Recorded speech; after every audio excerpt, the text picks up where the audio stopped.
What's going on, everybody? It's Childish. You're back out of the game, coming at you with another Summoners War video. And in today's video, super excited to share with you guys the dev notes that recently dropped less than 24 hours ago. We got a lot of things in store for you guys in April of 2023. But before we get into that, though, do want to give you guys a big shout out for all your support on my channel. If you guys can do me a favor, if you're new to the channel and you are liking the content, go ahead and like the video, subscribe to the channel, and as always, hit the notification bell so you guys know when the next video drops, okay?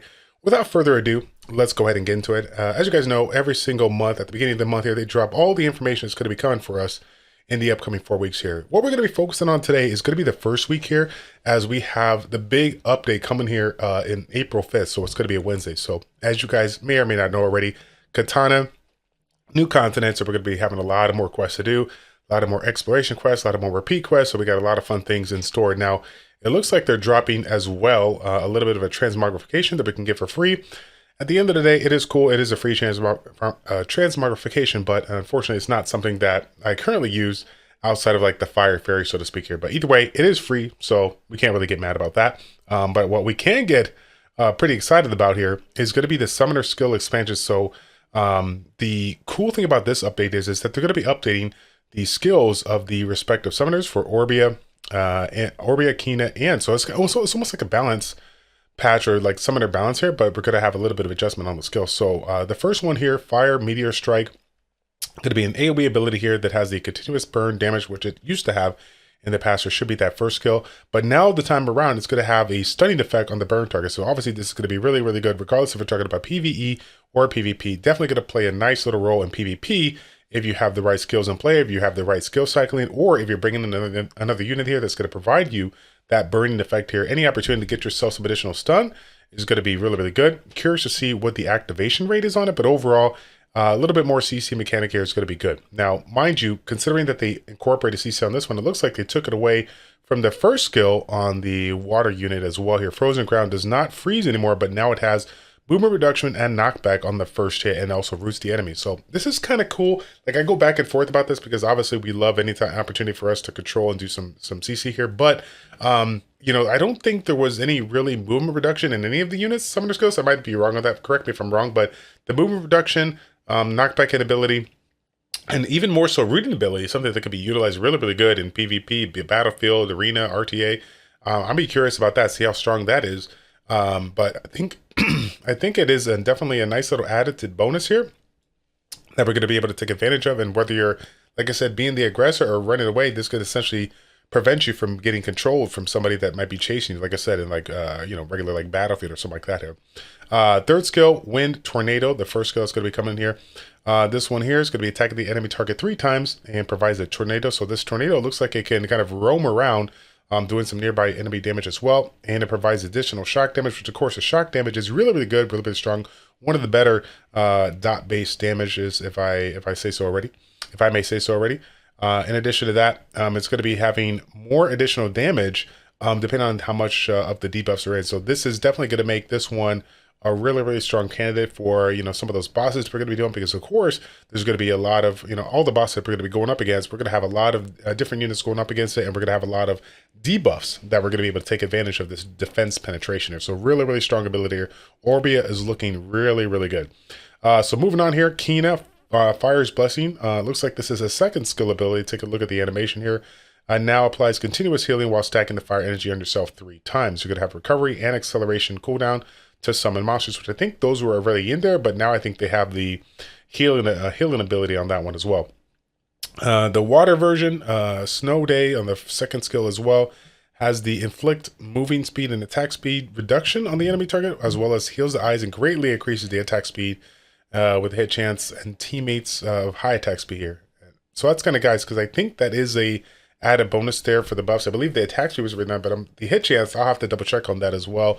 Either way, it is nice to see the improvement on the hit chance here. Any opportunity to make our abilities more accurate is obviously going to be really good. So yeah, we'll have to see if there was any adjustments on the actual percentages, so to speak. But overall, do like the kit as it shows right now. Wind 1 Sanctuary of Life heals the ally on the second skill and stacking the energy of wind on yourself for 3 times here. So if the heal target is a summoner, the amount is going to be increased. So this is going to be added a lot of value. Like I said, in certain situations that you're looking to be super low on health.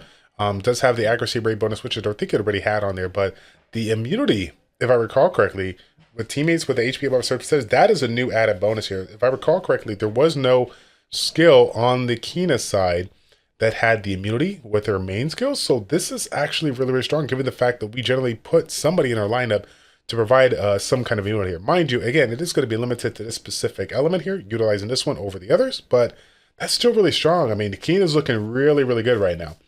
Cleave, little change on the fire blaze here. So second skill ability increases the damage, or sorry, inflicts damage and provides that burning effect in front of you. But if the target is a creature, it's going to receive critical damage. To receive critical damage, it increases. So kind of similar to how the burning effect works for like Orbia, right? Or just any, right? If the burning is on there, you're going to receive, there's going to be a little bit more value when it comes to critical damage. So I do like that change there as well. The heal over time, if you have heal over time, which of course is part of his mechanic there, I believe on skill 3, or sorry, I think it was on skill 3. Was it on skill 3? I have to take a look here. But if you have any kind of heal over time, you are going to be able to get a little bit of bonus so you can silence the enemies. So again, if you don't have it available in that kit, if you bring in some other unit that has heal over time, which is going to be really, really good, I think you can take it. Yeah, I don't think it's in a skill. I think it's going to be provided from a different unit here. So that'd be good. It's funny that we say that here because they got another Nat 5 that's currently in play, which is Aerial. I think it's on a rate-up banner. I don't know if people are going to be going for it, but it is a very, very good unit for Cleave users, considering the fact that it does have that ability to provide those big heals based on its defense. It provides a defense up that can definitely benefit a Cleave user here, right? Anyways, getting back into it, the Frozen Armor, it's going to be granting energy of water on oneself, reduces the damage dealt from surrounding enemies, and freezes the enemies with reduced attack power and certain probability here. So nice little added CC effect there. There's also chance, while possessing this energy of water, there's a chance of freezing enemies that hit you. So that is kind of cool, right? You can freeze the enemies that hit you, right? You can reduce their attack power. So yeah, I mean, overall, really nice change in here. This is definitely going to provide a little bit more CC mechanic. But that being said, though, again, similar to any kind of CC, right? It has to be available. The units have to be, not, there can't be any immunity to whatnot. Otherwise, we're not going to be able to take advantage of that. That being said, though, I do like the adjustment on that skill. I'm sure the Cleave users will enjoy it as well. I don't know if it's gonna be better. I feel like people are still going to be utilizing dark weapon, but I don't know. We'll have to wait and see. Let's take a look here. Wind Boomerang inflicts damage on the enemies in front of you and instantly increases the defense by the number of hits. So let's take a look. After the additional damage is dealt proportionate to the defense, if the target is a creature, the final damage is increased. So if your defense is above a certain level, the shield is applied to the nearby enemies, excluding yourself. So I guess the big thing to take away is a couple of things here, right? Obviously, if you're building your Cleave now, there's obviously a little bit more of an argument here to go ahead and basically provide, provide a little bit more, right? Built it in a more defensive fashion. Some people have a more balanced build, but now there's more reason for your accessories to be, have as much defense as possible. And also in addition to that, the damage dealt that's going to be in proportion to your defense. I'm kind of curious to see how the damage multipliers kind of pan out here. Again, it is Cleave, it is a tank, but you do have to pause. You have the potential to build any summoner up, in a damage build, depending on how you go with it. So it's kind of a cool change. Again, I'm curious to see the damage multipliers on this one here, but obviously, there's a little bit of potential there, so we'll have to wait and see what happens, right? In addition to that, Path of Adventure expansion, 2 new levels of hard mode will be added to the Path of Adventure, and we'll be able to get ourselves some 6-star runes. So all of you that have been hoarding those Path of Growth tickets, you are in for a treat. You're going to be able to collect those runes. Now, I want to keep this in mind. I haven't got it confirmed yet from the people on the Korean server, but from what I understand, the amount of the amount of resources that are going to be needed to go ahead and level these up, it's going to be quite expensive. So keep that in mind. If you haven't thought about saving, resources to level up these runes already, that's definitely going to be a crucial component in order for you to kind of get the jump with these new runes here early on, right? Looks like some new costumes as well from Katana, so that'll be kind of cool to go and utilize that. And it looks like we will have some changes with regards to rune expansion and rune alchemy here. In addition to the 2 new runes, which I believe are going to be Destroy and Shield, the maximum rune star grade is going to be expanded to 6 stars, and a new rune alchemy system will be added. Yeah, so Destroy and Shield. Of course, we'll have a shield that will be created with a certain percentage of attack at the start of a battle. So units that have some kind of more attack scaling, right, are going to have a little bit stronger shield, which kind of makes sense, right? Because some of those ones that are attack based units are going to be a little bit squishy, so the shields are going to be really, really strong for those units, right? If that, I think that's what it makes sense, right? 6-star runes can be acquired from these, right? But the summoners who wants to be more powerful will try the new hard difficulty. Curious to see what the combat power is going to be for that. I can definitely see it up there, in the 500k mark. I don't think these hard levels are going to be something that we can just jump into right away. I feel like it's something that we're going to have to work on, and the people that are currently like super elite are going to be able to, take advantage of it. But that's just me. Let's just see. Well, I hate to speculate here, but we'll have to wait and see how it plays out. Rune Alchemy consists of rune crafting, rune succession, rune combination, rune disassembly. So a couple of adjustments here when it comes to rune alchemy that we can take advantage of, right? Rune crafting, craft the desired runes, which of course you guys already know about that. Rune succession, for part of the maximally enhanced runes, applied effect zones. Magic stones can now be transferred to a 6-star legendary rune, which is good. Rune combination, obtain a new rune by combining 3 runes of the same star grade rarity, which is great because we have so many runes that we collect throughout these dungeons that we farm, but some of them are not going to be that good. So now we have the opportunity to do that. I feel like the amount that we obtain for when we generally would sell it or whatnot is really not too good, but maybe this time around this will make it an opportunity to be good. We'll have to see how that plays out here. But disassembly, which is previously available in the rune menu, will be moved into rune alchemy. Okay. Last but not least here, expedition mode. It looks like there's going to be some adjustments here. This, believe it or not, fam, this going from 20 times down to 7 times a week, which is 20 times a day to 7 times a week. That is a massive change. And mind you guys, we have this was like the second change that they made. We actually had the this particular dungeon actually be available for 50 times a day. And mind you, if you were to refresh it, for whatever it is, 100 crystals, 200 crystals, you could do that like 3 or 4 times or 3 times, I think it was. 3 refreshes. You could do that. You could refresh it 50 times, like multiple times, right? I think you can. It was crazy to think that we can do all this while trying to do everything else that we have to do. So there was a lot to do. I do like the change, but like I said, if they did not adjust these rewards, considering how much they're dropping us, right? 140 times a week to 7 times a week, that's gonna be pretty big. And so in addition to that, what we got to think of is now with that recent adjustment, is it going to be still worth to invest into a refresh, right? Remember that for those of you guys that are relatively new to the game, back in the day, we had certain dungeons that were able to refresh, and they were for a certain cost, right? But after they made adjustments where they reduced the amount of times we can enter, like in the regular path, like the path dungeons and whatnot, we were able to refresh it, but it would cost way more to refresh it. Like we went from, like I said, I think it was like, I don't know if it was like 100, 150, 200, but I know we went upwards of like 750 to refresh it, which is, it's a good amount of crystals, right? That's actually, quite expensive here. So again, though, the question is, what was the adjustments?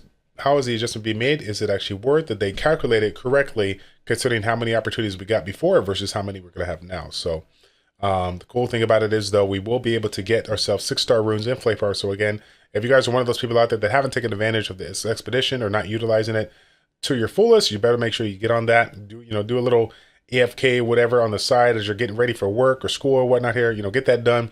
So you could be just like I said, it could be over with by the end of the week here, 7 times a week here. So Battlefield, little change here. It's going to be changed to a seasonal system. So it looks like these will reset at the end of the week, and you'll be rewarded with Skystones and Crystals. So that's kind of cool because the effort that we might have put in early on is we're going to be rewarded a good amount here. But now we have to, again, we do have to reset it. We have to go back to the start, which is if they restart everything in the season, right, more opportunities to get ourselves Devilmon. We're going to have to pay Skystones to get it, but that's more Devilmon that we can collect per season, if I'm understanding this correctly, which is going to be good. Next thing we got going on here is going to be Galagos runes. Your Galagos runes will be improved, and you'll be able to choose your own restrictions, summon monsters and creatures, respectively, except for the team formation for Magical Order. Now, again, Magical Order is super important to pay attention to. If you're not looking at it, you're missing out on a lot of added value. Make sure that you are taking advantage of it. Some of us, jump in there, skip through it, or just want to do the dungeons. Make sure that you take a look at the Magical Order because that's very, very important. A lot of benefits there, right? Gathering. It looks like the Leather Workman is working hard to help the summoner in mining the gathering, but it seems to be lacking. Therefore, for the convenience of their summoners, an automatic gathering and mining system will be added. Wow. This is actually pretty crazy because, again, I mean, don't get it twisted. There is, like, when it comes to, the professions and what you have to do for, like, master, I mean, there's just so much resources you're supposed to get. I'm actually surprised to see it. Now, the question is, it says the number See, the number of automatic gathering and mining per day will be determined in proportion to the summoner's account level. So there's the catch 22, right? I'm happy, but I'm not, because they are limiting it, right? The automatic gathering is a nice little feature, but now all of us are going to be gated by however many we're going to be able to do.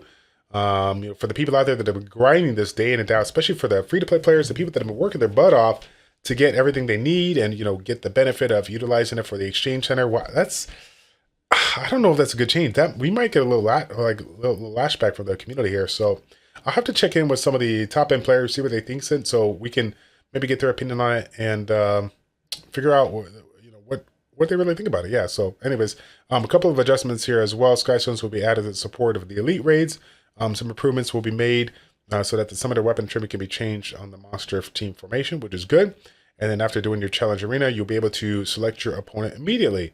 This will allow quick battles without extra map loading. So that'll be a little bit easier for us to get through our weeks. Again, there's a lot of more things going on here with regards to April, but I want to go ahead and stop right now and just focus on the stuff that's going to be coming out this next week here. Again, we'll come back here 2 weeks from now, basically around, like I said, April 14th or something like that. And then we're going to go ahead and drop another video to kind of update you guys and let you guys know what's going to be coming in the upcoming weeks so you can prepare. So the big things to take away: a lot of changes for the summoners. All of them are looking pretty snazzy.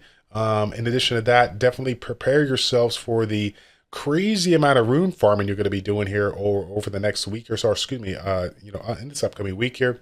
In addition to that, definitely take advantage of some of the new features that are going to be implemented in the game. So if you guys haven't had a chance to check it out already, again, do not waste any time on this expedition. Get in there. This is why a lot of people out there have an insane amount of skill points for the summoner. They're taking advantage of the expedition day out and day out. They're refreshing it day in and day out. A lot of added bonus here. I refresh this multiple times, and just like I said, utilize it to AFK farm. If you're not doing so right, it's definitely very, very important. And of course, battlefield, again, this goes back and forth to the whole, like, is it some people like it, some people don't, but at the end of the day, this is where we get the majority of our Skystones in, so we got to get it done. Definitely take advantage of it. Don't miss out on the season. It's super hard for me. I get made fun of all the time on my streams, because I'm sitting there with like 12 out of 12, 13 out of 12 sometimes. You got to use these when you get the opportunity to, because the Skystones, it's just a rare commodity that you just definitely need to make any kind of progress, especially now that we're getting 6-star runes. You're going to have to make the jump on that and get those raw materials here. But anyways, guys, that's going to be it for the video. I don't want to extend it any longer than it really has. If you guys enjoy this content, if you guys do like these updates, if you guys like the summoner shirt that I'm wearing right now, do me a favor, show your support, like the video, subscribe to the channel, and we will see you guys all in the next one. Take care.